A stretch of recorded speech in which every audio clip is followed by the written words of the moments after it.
Hi guys, welcome back to my YouTube channel. ഇന്നത്തെ video ഒരു new year തലേന്നത്തെ വിശേഷമാണ് കേട്ടോ.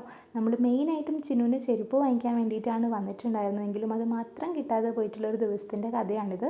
അപ്പോൾ നമ്മൾ ആദ്യമായിട്ട് സേവ്പൂരിയും പാനിപ്പൂരിയും കഴിച്ച് ആരംഭിച്ചു. ഭയങ്കര ടേസ്റ്റായിരുന്നു കേട്ടോ, ഒടുക്കത്തെ ടേസ്റ്റായിരുന്നു. നമ്മൾ നല്ലോണം ആസ്വദിച്ച് കഴിച്ചതിന് ശേഷം ചെരുപ്പ് വാങ്ങിക്കാൻ വേണ്ടി വീണ്ടും ഇറങ്ങി. പക്ഷേ ആസ് യൂഷ്വൽ അവിടെയും ചെരുപ്പ് ഉണ്ടായിരുന്നില്ല. സൈസ് റെഡി ആകുമ്പോൾ ഭംഗി ഉണ്ടാവില്ല, ഭംഗി ഉണ്ടാകുമ്പോൾ സൈസ് റെഡി ആവില്ല. അങ്ങനെ നമ്മൾ അവിടുന്ന് ഇറങ്ങി നമ്മൾ വിശാൽ മാർട്ട് ഓപ്പൺ ചെയ്തിട്ടുണ്ടല്ലോ, അവിടെ ഒന്ന് പോയി നോക്കാമെന്ന് വിചാരിച്ചു. അപ്പോൾ അവിടേക്ക് എത്തി. പക്ഷേ അവിടെയും 2 ഡ്രസ്സ് എടുത്തു എന്നല്ലാതെ ചെരുപ്പ് എടുക്കാനൊന്നും രസമുണ്ടായിരുന്നില്ല. അപ്പോൾ അതുകൊണ്ട് നമ്മൾ അതിൻ്റെ മുന്നിലുള്ള ബക്കാഷ് കഫേ കയറി ലോഡഡ് ഫ്രൈസും ഒരു മൊയ്റ്റോയും കൂടെ കഴിച്ചു. 2 പേർക്ക് സുഖസുന്ദരമായി കഴിക്കാം കേട്ടോ.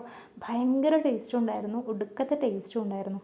ഭയങ്കര ടേസ്റ്റായിരുന്നു, ഒന്നും പറയാനില്ല. എനിക്കിപ്പോഴും വെള്ളം വരുന്നുണ്ട്, ഞാൻ പിടിച്ച് വലിച്ച് കഴിക്കുകയായിരുന്നു. അപ്പോൾ അതൊക്കെ കുടിച്ചതിന് ശേഷം ലിപ്സ്റ്റിക്ക് വാങ്ങി, പിന്നെ ഒരു 2 ക്ലോത്ത് വാങ്ങാനുണ്ടായിരുന്നു. പരാഗ് കയറി ക്ലോത്തും വാങ്ങി വീട്ടിലേക്ക് പോയി. അത്രയേ ഉള്ളൂ. ബൈ.